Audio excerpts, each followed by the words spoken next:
want to start off by giving all praises, honor, and glory unto the Heavenly Father and His only begotten Son, Yahweh Bahasham Yahweh Shai Bahasham Rachak Wadash. And double honor to my teachers, the head apostles and elders, the great millstone who rule and teach well, who I learned this truth from.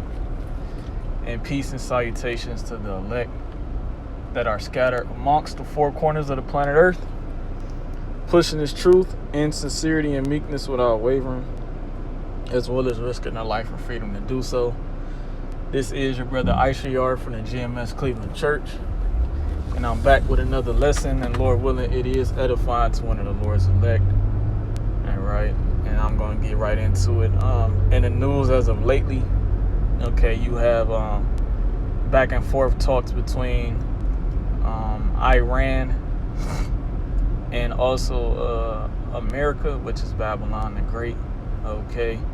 And these talks, America likes to say they have came to an agreement, but on Fox News and other media news outlets, specifically the one I have loaded right now for Fox News, it says Iran rejects face-to-face talks with U.S. leaders.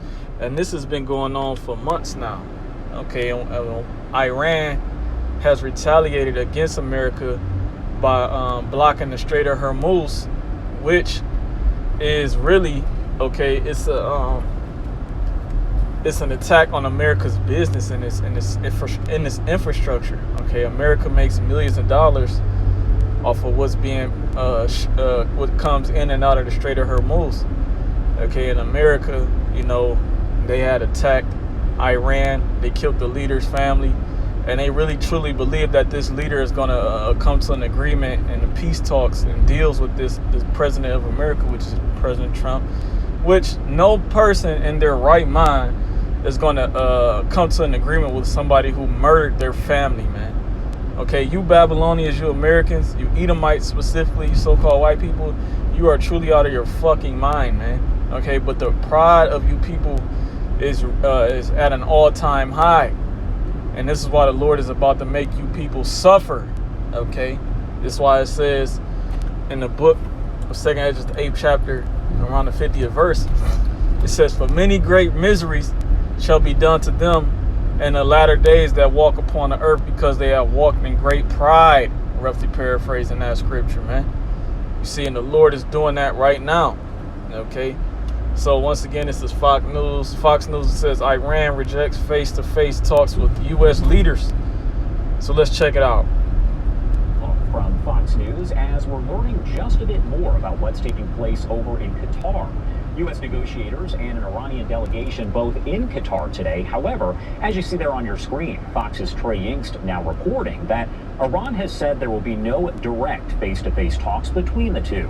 Qatar's foreign ministry confirming that same information to I-24 News, saying there's no quote-unquote high-level meeting between the two, and that U.S. envoys Jared Kushner and Steve Witkoff will meet with mediators instead.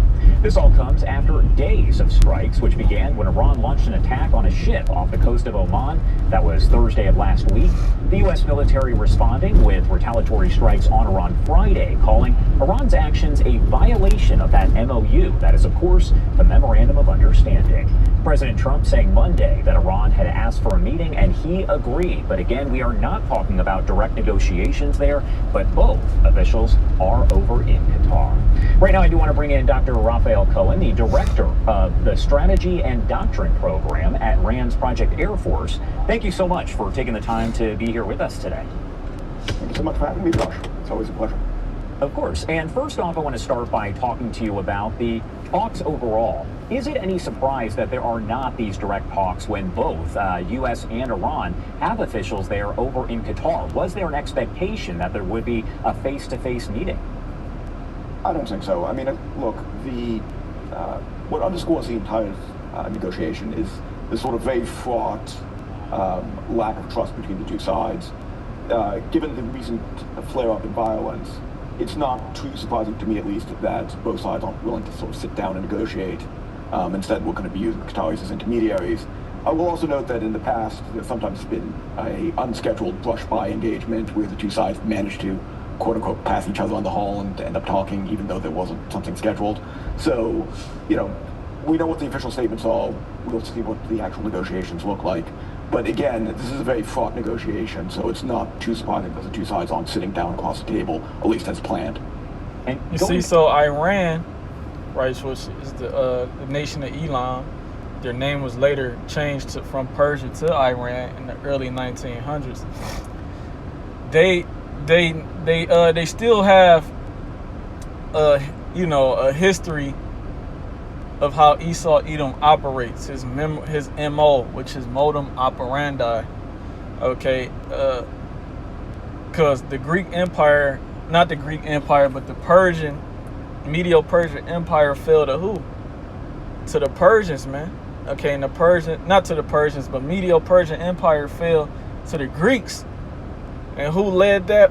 Who led the way to the downfall of the Medo-Persian Empire? It was Alexander the Greek, which was an Edomite. Okay, so these Persians, these Edomites, they remember how their downfall to Esau and how he mistreated them. Okay, and they're holding on to the history because once again they know how this man gets down, man. All right, Elam, the Persians want nothing to do with you Edomites, man. But this is all Bible prophecy, man. This is all Bible prophecy because in the book of Obadiah, chapter 1 and verse 7, it says, all the men, and this is in the KJV, let me read it in the NLT. It says, all your allies will turn against you. They will help to chase you from your land. They will promise you peace with plotting to deceive and destroy you. Your trusted friends will set traps for you, and you won't even know about it, right? Because all these nations are against you, Esau. You see, these nations, they know you cannot be trusted, okay? And the fact that America is the only country that backs the land of Israel, and we know what the land of Israel is, how they get down, because they're Edomites too, specifically the tribe of Amalek, of the nation of Edom. They know that these people have no fucking moral compass, man. You see, they have they're just wicked. That's why Malachi 1 and 4 says Esau Edom is the border of wickedness, meaning he's the mark, if you might, for lack of better terms. He's the how can I say it? He's pretty much the goalpost, all right, for wickedness. Okay, nobody has surpassed his wickedness, man. You see, Esau Edom has no limits when it comes to war and what he wants to have, man. What he wants. Okay, they bomb nations, okay, and countries and blocks, okay, just to take out one person because they didn't agree to something, man. See, so Iran is not going to let this thing go, man. And we know that if the Strait of Hormuz continues to be blocked and Iran doesn't agree, comes to an agreement with America, America is through. Okay, the price for everything is going to skyrocket. Okay, because everything in the United States of America runs off of oil. Okay, the infrastructure, the diesel, and diesel is diesel really runs everything in America as far as transportation, agriculture. Okay, transportation. You see. So if Iran keeps this Strait of Hormuz blocks, America is through, man. And this is called a premeditated attack, if you might say. Okay, this was already planned out. All right, Iran was just waiting on the perfect time. Okay, and the time is now. But let's keep playing. Back to the end of last week, we know that we saw Iran launch the attacks there against that ship that was off the coast of Oman, there in the Strait of Hormuz, which you're looking at a live look there from marine traffic at this point. And again, when all of that started and then you had the U.S. retaliatory strikes, how did that kind of change where things stood? Yeah, so I think what this underscores, Josh, is what the dust-up sort of highlights to me at least, is a couple different things. First off, the Iranians tend to have a very decentralized command and control system. So I think one of the questions that I think analysts like myself are going to be looking at is, to what extent was this attack on the shipping in the Gulf of Oman directed from on high versus a commander in the field sort of getting a little bit ahead of their skis, so to speak? Even if it was a deliberate attack from the Iranians directed from on high, I mean, I think this would be in sort of keeping with past Iranian behavior. The Iranians tend to push whenever they see weakness and try to sort of test their limits. So I would expect sort of similar flare-ups like this, even though we have this tentative ceasefire in place. And the question really is, for the United States at least, is how do we respond? Do we put the Iranians back in the box, or do we show some sort of negotiating flex here? The president opted for a response in force. Personally, I think that was the right call. But, you know, again, this is going to be a very sort of fraught relationship, even if you have some sort of negotiated settlement or a negotiated ceasefire in Qatar or in Pakistan or what have you. Why Qatar? Because we've seen some of the talks that have happened in different locations. We know that Cairo... Now, Qatar, okay, which is Ishmael, they have, they're part of, OPEC, okay, oil production exporting countries, if I'm not mistaken, and they have an agreement, okay, with America, okay, they have deals with America on far as exporting oil. And how do they get that oil? If I'm not mistaken, through the Strait of Hormuz, man. So Qatar, Ishmael, is trying to pretty much be the peacemaker, all right, between Iran and America, which, you know, it's not going to be. You see, nothing's going to stop the demise, okay, of the United States of America, Babylon the Great, because this is Bible prophecy, okay, and it's only a matter of time before Russia, okay, joins into battle, man. Gog and Magog, okay. Was a spot that was used. We also have Switzerland, a lot of different locations. So why would Qatar be used overall for these indirect talks? Yeah, so the Qataris historically have tried to present themselves as friends to everyone. You know, it's a small country in a particularly hostile neighborhood. So they've prided themselves on being able to talk to everyone, the Iranians, the Saudis, us, and what have you. That relationship, I think, was tested here over the last several months in the fact that the Iranians did strike Qatar, and particularly American bases in Qatar. And so that traditional role of a negotiator was tested. But I think from the Qatari sort of grand strategy, they were very happy to be back in sort of the center of negotiations here. Now, why Qatar as opposed to Pakistan or opposed to the other intermediaries?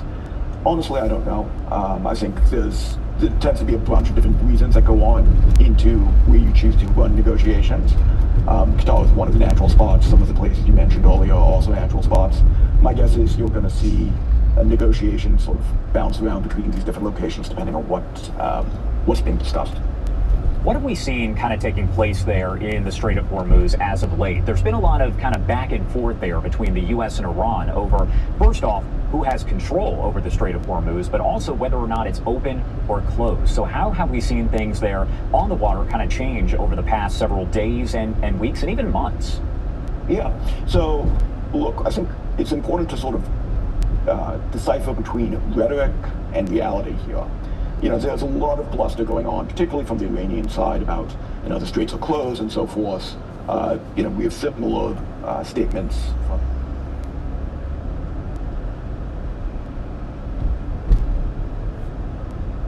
that side, although I think in somewhat more moderated.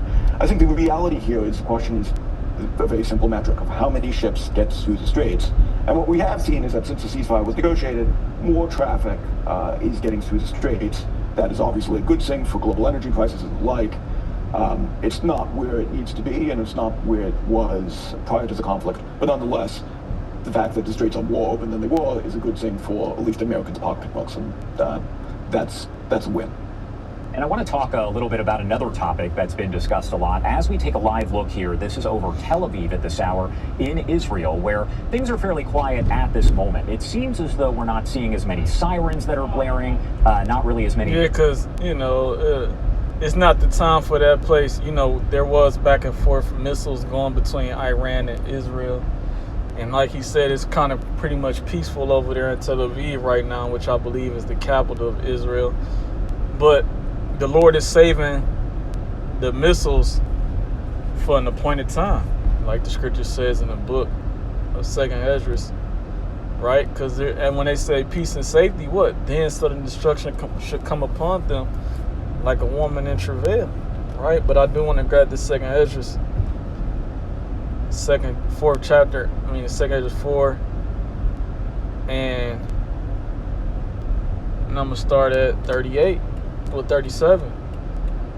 It says, by measure hath he measured the times, and by number hath he numbered the times, and he doeth not move nor stir them until the said measure be fulfilled. So nothing is going to happen to Israel or the United States of America until the Lord, to some more prophecies are fulfilled, man.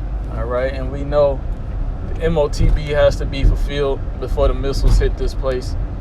Okay, gas prices have to increase, hyperinflation has to take place, civil war has to take place.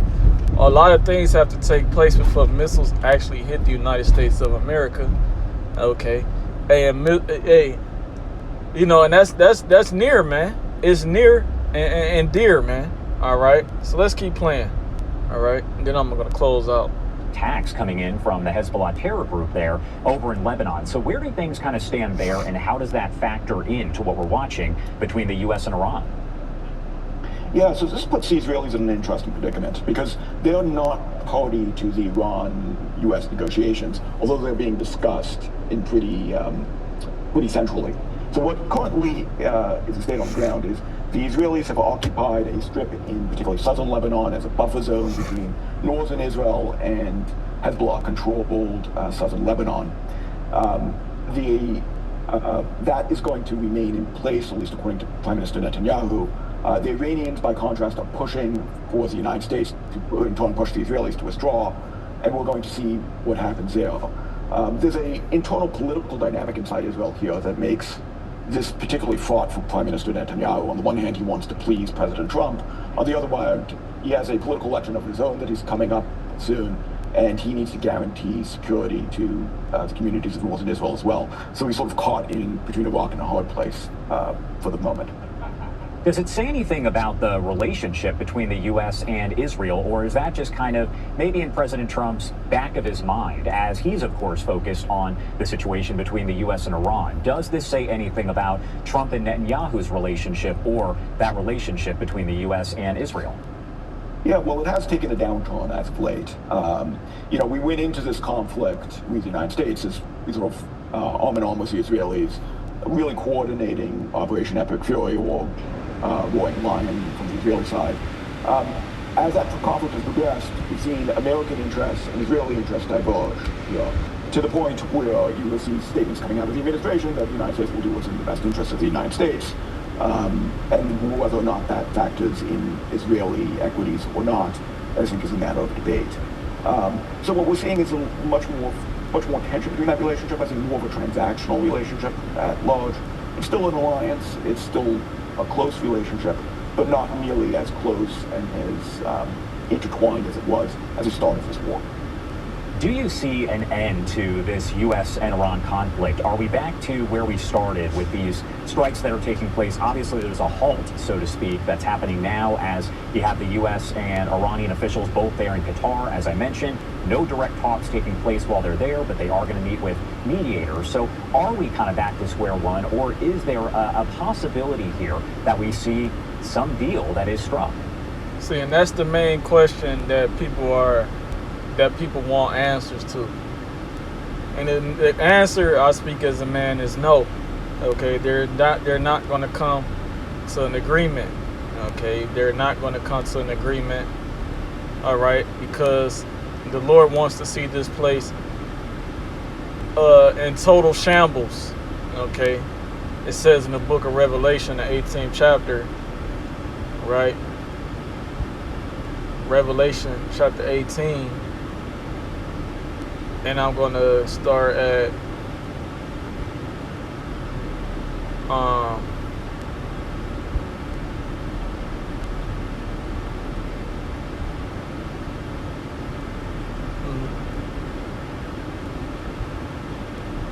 Revelation 18, and 21. And it says, and a mighty angel took up a stone like a great millstone and cast it into the sea, saying, thus with violence shall that great city Babylon be thrown down, and shall be found no more at all. See, this is what the Lord wants to see. Great violence. Much violence. Okay? And when you go into the word violence, it says a rush, impulse. That which is impelled or hurried away by impulse. It says an attack, precipitancy, violence. So let's look up precipitancy, which says rashness or suddenness of action. You see, and that's what the Lord wants. He wants suddenness of action, and many things are going to take place. 2 Corinthians 15, to be example, which is Jacob's trouble. You see, that has to take place. Breaking and entering, Revelation 6 and 4, where it says measure a week for a penny. All these things have to take place, man. And if Iran, okay, was to come to an agreement, if you might say, that means we will be here longer, man. And we ain't trying to be here longer, man. All right, so we hoping that they never come to an agreement, man. All right, so fuck what this guy has to say. The guy Raphael Cohen, which is a small hat, you know, he's probably going to say, yeah, they're going to come to an agreement. But either way, let's just check it out, man. Then I'm going to close out. I think there is a possibility for some deal. It's probably going to be a deal on the nuclear program in particular. A deal on a nuclear program, which America doesn't want Iran to have any nuclear missiles. So we know that's not part of Bible prophecy, man. They're gonna have nuclear missiles, man. And America, there's nothing you can do to stop it, man. All right. So I'm gonna close out. Lord willing, this is edifying to one of the Lord's elect. I'm going to give all praises, honor, and glory to Yahweh, Bahasham, Yahweh Shai, Bahasham, Rakak Wadash, and double honor to my teachers, the head apostles and elders of Great Millstone, and peace and salutations to the elect. Kwan Yashar, Shalom, Wa Baba.